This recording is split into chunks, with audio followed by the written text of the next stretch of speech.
it's just, I'm looking at these lyrics and I'm just like, where do they talk like that in Australia? They don't even talk like that here. They just pretend real well. Cause, well, there's a specific TikTok black accent. I call it the TikTok black accent because it's just a bunch of people being like, oh, yeah, this is how black people talk, and then repeating it over and over and over until the final copy is just so mutated that you just don't even want to acknowledge that you had any part of it, which, And you can really see the culture of pimping coming out with all the Diddy accusations and payoffs and linking to other people. And I mean, look at the culture like on the West Coast. You got everybody wants to be a pimp. It's really pimpology. And honestly, unfortunately, that's how a lot of black men are socialized to interact with black women. Even you can see it down to the the ones who are like the men who are saying, "Oh, you're gonna be alone at 50" and stuff like that. Which, yeah, worked before social media became a thing and people started having conversations and saying, "Oh, that happened to you," or "That happened to you." Oh, yeah. Oh, okay.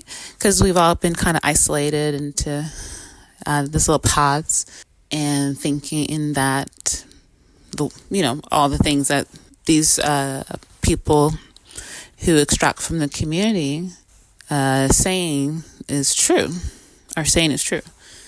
Now that everyone's kind of waking up and saying no more, yeah, the connections are definitely being made and the proof is coming out. I researched this Fancy Girl article a couple of years ago. I have to find it. I have to go through and find it. But yeah, I just remember making the connection between how the exploitation goes and I mean, so many people who go into music, just want to make music, end up somehow drugged up and trafficked. Like each time, there can't be this many people having the same experience without it being some connection. But my goal is to connect it to the larger culture of just extracting from black people and then having the people who have been extract from people who have even less than they have, and how it just contributes to the pimping of black women and children of blackness is what is really contributing to the whole downfall of the black community, of the lack of, Cat Williams did say it well. And listen, if we're going to talk about pimpology, he's got it in spades. Excuse the term.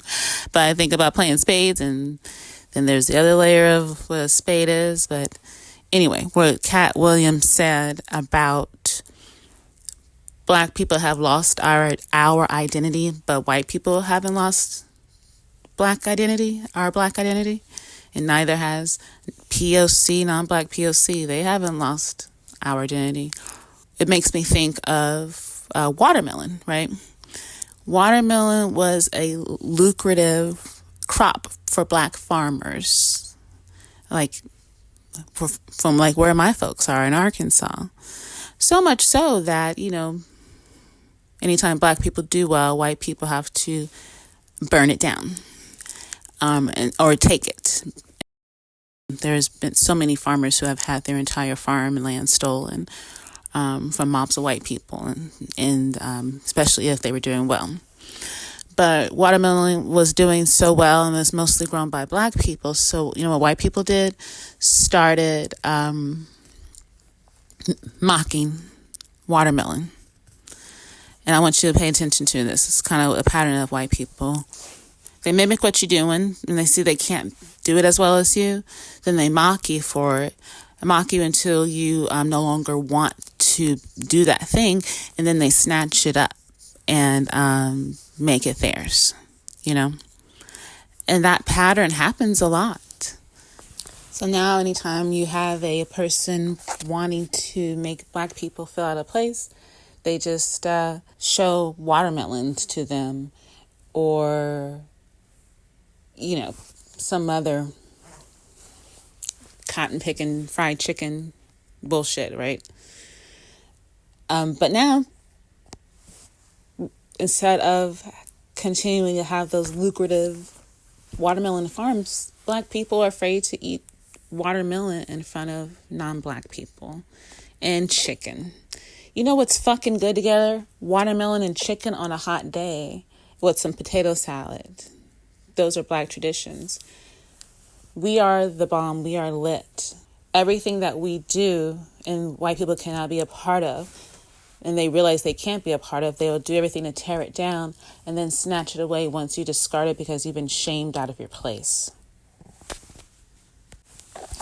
In the same way that Black men have shamed Black women out of our sexuality because it was such a high commodity that they did not want to lose out on. Not saying all of them, but that is a huge part that has gone untold and unspoken, even though everyone calls themselves a pimp.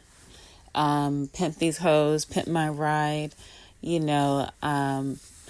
remember when Wayne Brady wanted to show how Black he was? What did he do?